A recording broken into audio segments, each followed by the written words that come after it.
नमस्कार, मैं हूं हर्ष शर्मा। कमोडिटीज के इस खास शो मंडी मास्टर में आप सभी का बहुत बहुत स्वागत है। हमारे आज के जो एक्सपर्ट हैं आर मनी की मैनेजर रिसर्च मोमिता समांता जी। मोमिता जी, मेरा आपसे सवाल यहाँ पर ये है, क्योंकि यहाँ पर जो है एक धुआंधार रैली है वो अभी तक जारी है, रुकने का नाम नहीं ले रही। क्या यहाँ पे फोमो तो देखिए क्रिएट हो रखा है, आपका क्या मानना है? यहाँ पर जो ट्रेडर्स हैं उनको रिस्क, जो खासतौर पर रिस्की ट्रेडर्स हैं उनको यहाँ पे रिस्क लेते रहना चाहिए यहाँ पे, और जो निवेशक हैं उनको रोकना चाहिए? सर, अगर हम गोल्ड की बात करें तो गोल्ड में इंटरनेशनल में, जैसे हमने पहले भी बोला था, इसका एक रेंज बना हुआ था फिर 5000 से लेके 5112 तक इंटरनेशनल लेवल पे, और जो उसने ब्रेक किया और ब्रेकआउट के बाद हमें ये रैली देखने को मिली। Now it has cross past 5200 levels, और 5240 के ऊपर अगर ये कॉन्स्टेंटली ट्रेड करेगा तो 5250 तक हमें इसे देखने को मिल सकता है। हाँ, जो रिस्की ट्रेडर्स है they can obviously go for it, but as an investor I would never suggest कि इस लेवल पे कोई इन्वेस्टमेंट करी जाए। हम थोड़ा इन्वेस्टमेंट कर सकते हैं लाइक ट्रांचेस में, बट इट इज़ बेटर कि आप डिप का वेट करें बाइंग अपॉर्चुनिटी के लिए, क्योंकि इतनी जब रैली आती है तो हमें प्रॉफिट बुकिंग भी देखने को मिलेगी, एक करेक्शन भी देखने को सर्टनली मिलेगा। May not be exactly right now, but अगर हम यहाँ पे 5% की भी हमें डिप मिलता है तो उस पर इन्वेस्टमेंट करना एक बेटर ऑप्शन रहेगा। लाइक हम अगर डोमेस्टिक की बात करें तो 1,62,000 के आसपास का आज हाई था, तो 1,62,000 is certainly not a good rate for an investment purpose.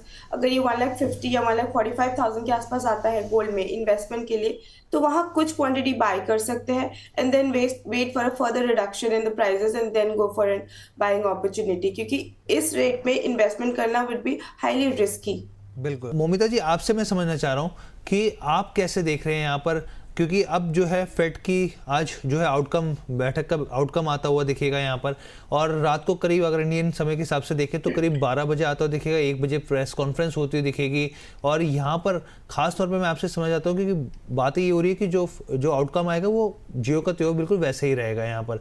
और एक और चीज़ है जिसको मैं हम लोग इसमें मैं और एड ऑन करना चाह रहा हूँ, क्योंकि जो रिक राइडर हैं वो फ्रंट रनर के तौर पर उभर रहे हैं। रॉयटर्स की खबर है यहाँ पर, क्योंकि अब यहाँ पे फेड के नए चेयरमैन का भी बदलाव होता दिखेगा। इन तमाम समीकरण को मिक्स करते हुए कैसे देखना चाहिए? तो स्टार्ट विद, अगर हम डोनाल्ड ट्रंप की कल के स्टेटमेंट की बात करें, yes he certainly has the power. उन्होंने कमोडिटीज को कहां से कहां पहुंचा दिया और डॉलर को कहां से कहां गिरा दिया, at least for the time being जी। तो वही अगर फेड की डिसीजन की बात करें तो जो माना जा रहा है कि वो इस बार स्टेटस को रहेगा, क्योंकि लोगों का मानना है कि अभी वो इकोनॉमी को थोड़ा प्रेफरेंस दे रहे हैं जो फेड है। तो अगर वो स्टेटस को रखते हैं तो हमें शायद थोड़ी बहुत कमोडिटीज़ पे सॉफ्टनेस देखने को मिले, बट वो softness won't be long term, वो वुड बी रियली शॉर्ट। कारण यह है कि जो जियोपॉलिटिकल टेंशन्स वगैरह चल रही है उसकी वजह से गोल्ड सिल्वर या कोई भी कमोडिटीज़ है उनमें सपोर्ट रहेगा। और जो हमारे फ्रंट रनर है अगर वो आते हैं जो जॉन पॉवेल के बाद, तो उस पर हम देख सकते हैं कि शायद एक रेट कट हम नेक्स्ट टर्म में देखने को मिल सकता है। तो अगर हमें नेक्स्ट टर्म में रेट कट देखने को मिलेगा तो ऑलरेडी जो पॉजिटिव बुलिश मोमेंटम बना हुआ है कमोडिटीज़ के लिए, it will further add fuel to the already rally happening in the commodities. तो ये ओवरऑल जो सेंटिमेंट्स है पॉजिटिव ही है।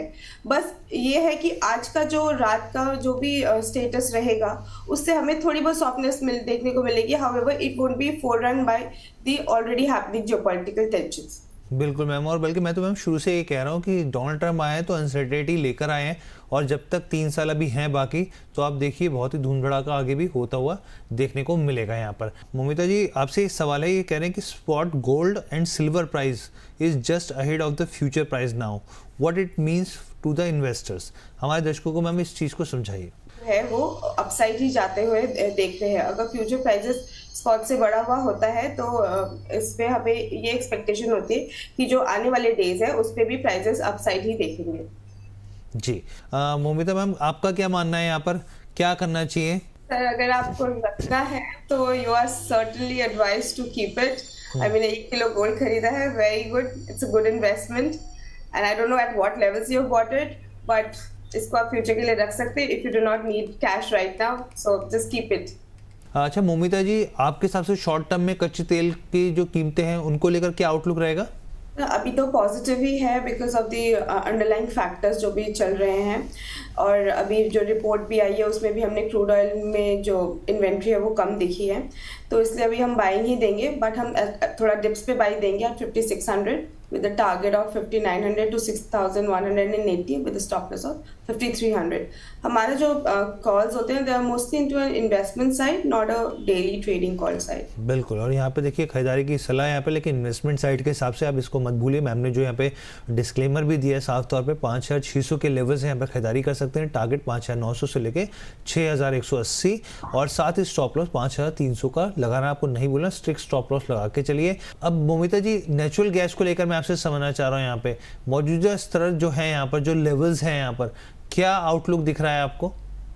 सर नेचुरल गैस के जो आउटलुक है वो अभी फिलहाल पॉजिटिव है, रीजन बीइंग जो विंटर वहाँ पे चल रहे हैं, पर एज दी और कल का जो हमने एकदम अनप्रेसिडेंटेड मूव देखा था, that was mostly because of the expiry.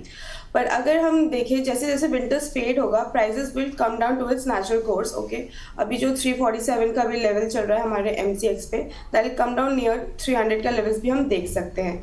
तो for the timing, for a very short period until the winters are not over, prices can see some upside, but as the time fades and winter fades, हम natural gas पे prices पे थोड़ी सी नरमी देखेंगे और वहाँ से हम बाई का सलाह दे सकते हैं, but as of now I do not have any call in natural gas. ठीक है, और मोमिता जी सबसे पहले सवाल आपसे ही यहाँ पे कॉपर के प्राइस को लेकर क्या आउटलुक है और आगे क्या करने की सलाह रहेगी? सर कॉपर का प्राइस जो है हम देख रहे हैं 1300 के ऊपर थोड़ा सस्टेन कर पा रहा है, बट जब तक 1300 के नीचे नहीं जाता there is a positive move only. But अगर हम कॉपर के इन्वेस्टमेंट पर्पज से देखें तो कॉपर में जब 1270 के आसपास आए, या हम ट्रांचेस में बाई करेंगे because of the investment purpose, 1270 के आसपास आप थोड़ा बाई कर सकते हैं। उसके बाद अगर थोड़ा हमें और डिप देखने को मिलता है तो वहाँ हम बाई कर सकते हैं। स्टॉप लॉस हम स्ट्रिक्ट एट 1200 लगाएंगे विद टारगेट ऑफ 1350 टू 1393। और मोमिता जी आपसे मेरा सवाल है लेड और एल्यूमिनियम को लेकर यहाँ पर, क्योंकि ये भी जो है यहाँ पे मेटल्स हैं, इसमें एक्शन देखने को मिल रहा है। हालांकि एल्यूमिनियम में साफ तौर पे दबाव है, लेड में दबाव देखने को मिल रहा है, लेकिन अभी क्या स्थिति रहेगी? बाय ऑन डिप्स की रणनीति अपनाई जा सकती है यहाँ पर? सर अभी लेड और एल्यूमिनियम को हम अवॉइड करेंगे, क्योंकि अभी जो सबसे ज़्यादा मूवमेंट है वो हम जिंक में और कॉपर में देखने को मिल रहे हैं। तो अभी हम लेड और एल्यूमिनियम को थोड़ा अवॉइड करेंगे और जिंक में हम बाइंग का कॉल देंगे at around 310 with a target of 325 to 350 and a stop loss of 300. ठीक है, यहाँ पर खरीदारी की जिंक में सलाह मैम की तरफ से यहाँ पे आ गई है। लेवल्स 310 है, टारगेट 325 से 350 और स्टॉप लॉस 300 है। और सबसे पहले मोमिता जी आपकी तरफ से डिस्क्लेमर, फिर मैं सर के पास जाता हूँ। I do not have any position in ETF or something, but I have positions in physical gold and silver at various levels. और yeah. Thank you so much आप दोनों का हमारे साथ जुड़ने के लिए।